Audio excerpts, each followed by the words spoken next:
Ahoy, shipmates! Well, I think that's enough of messing around in little boats at sea, even though it was quite exciting and the Mavic Mini was surprisingly agile. But back to the matter in hand, we have the Arcadia coming into port this morning, and it's been difficult to get out on the drone. The weather has been wet and windy, windy then wet, and then wet then windy again. And my drone has been in Holland. But normal service has been resumed. We have the drone back. And I'm getting some airtime.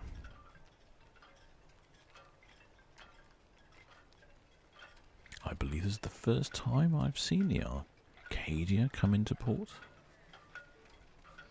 Let's run over a few facts and figures, shall we? Owned by Carnival, operated by P&O, and registered in Bermuda, in the port of Hamilton. Ordered in 2000 and built in Italy, costing approximately $400 million. Launched in 2004 in June, and entered service in 2005.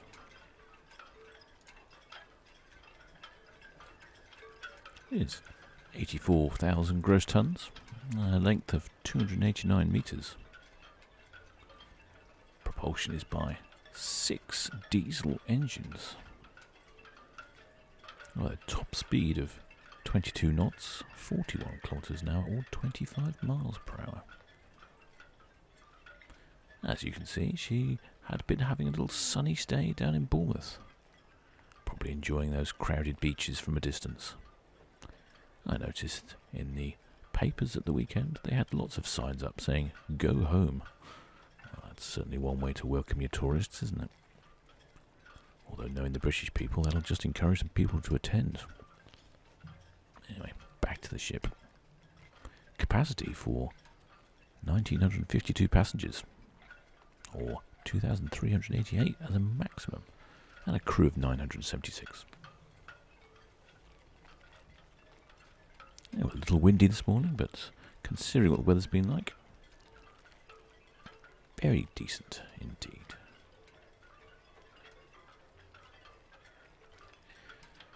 Arcadia is the 4th largest of the 7 ships currently in service with P&O Cruises.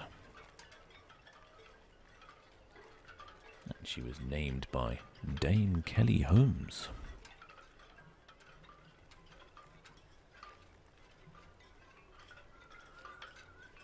Slightly complicated history for this one. Ordered by the Holland America line in 2000 as their 5th Vista class vessel, in 2003 she was allocated to the Cunard line to become their Queen Victoria. Shortly before her launch, the decision was made to transfer the ship to the P&O cruise fleet. As a result, Arcadia has a Cunard style mast, similar to those found on the RMS Queen Elizabeth II and the RMS Queen Mary II, but also sports a modified Queen Elizabeth II style funnel. We're getting a good view of the mast at the fore, and the funnel will come past in a second.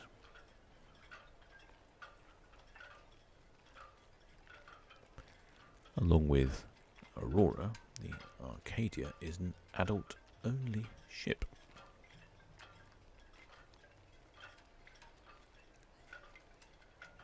No one on board this morning. No cooks out on the deck having a shifty gasper. The roof elements that you can see on the left-hand side of the picture all slide back, exposing one of the swimming pools, which are all heated as well. Important to know.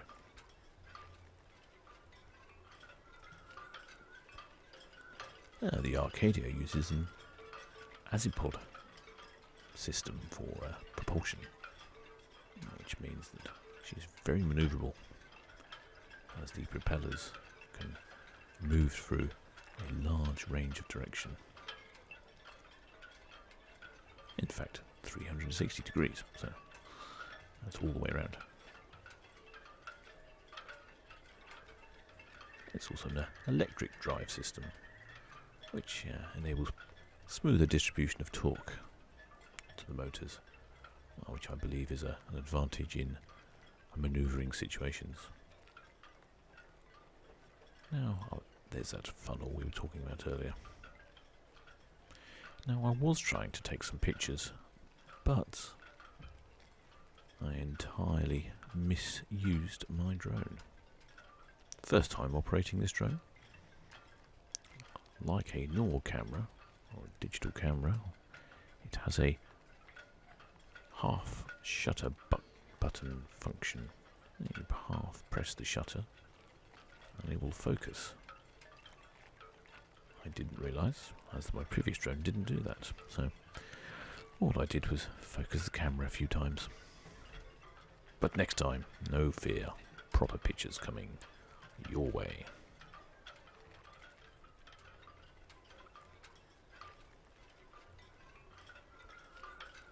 In 2008, she underwent a 24-day refit, where 34 cabins were added to the stern. I think you can probably just about make out where they were added.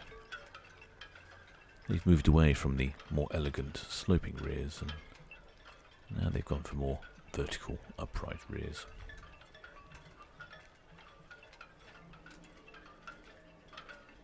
Not as elegant as other designs, but it gets the passengers on board.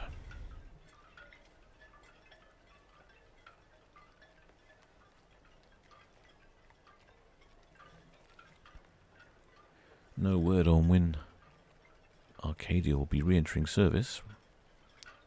From much as I can tell, it's between Southampton and Bournemouth, or the occasional trip to Weymouth Bay.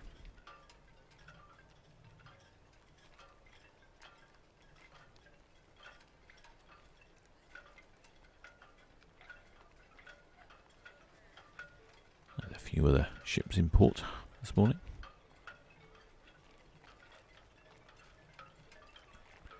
I think we'll go and have a look at the ship in the background there. Looks like something interesting occurring. But now I've figured out my problem of taking pictures, I shall get some pictures out for next time.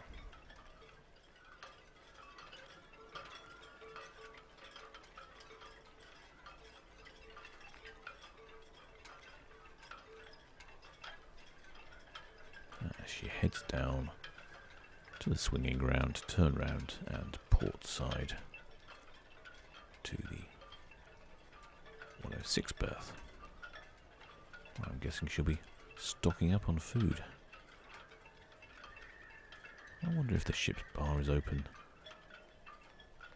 during the stay in Bournemouth.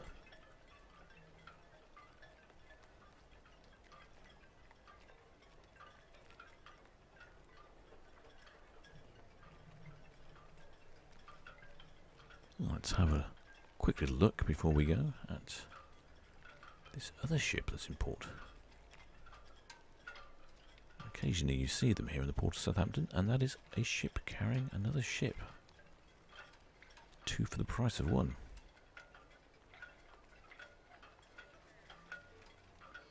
I don't have any information on what the smaller ship is, but it's interesting to see. There was some concern that they may have the smaller ship down before the Arcadia came past, but I think they waited just in case there was any wash. But the cruise ships tend to be very smooth through the ports and don't cause much disturbance at all.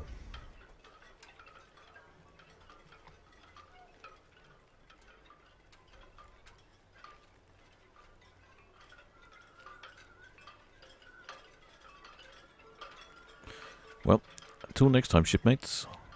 Let's see if I can get some better shots in now I'm getting more practiced.